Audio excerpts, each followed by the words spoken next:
السلام عليكم ورحمة الله تعالى وبركاته. أبشر يا بطل، الزعيم في مواجهة فارس الجنوب.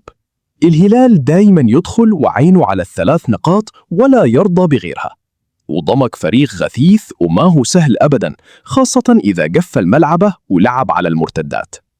إليك التشكيلة المتوقعة لمباراة اليوم. التشكيلة المتوقعة للهلال بقيادة جيسوس. الهلال بيلعب بخطته المعتادة 4-2-3-1 مع الضغط العالي.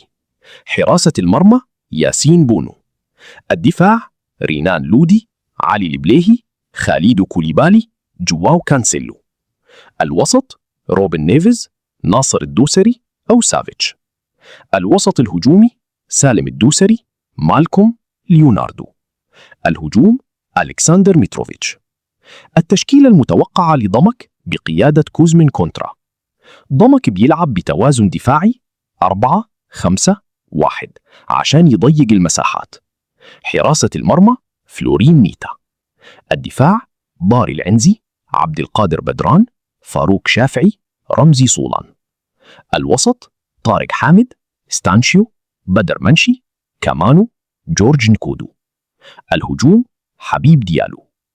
التوقعات: والله يا غالي، الهلال الحين يمر بفترة وحش. الفريق ما يرحم وقدام جمهوره صعب جدا يفرط بنقطة. لكن ضمك عنده نيكودو، لاعب سريع وخطير بالمرتدات وممكن يسبب قلق لدفاع الهلال.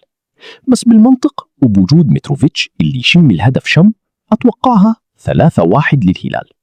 الهلال بيمسك كورة ويضغط، وضمك بيحاول يصمد، بس النفس الطويل للزعيم بيحسمها في النهاية.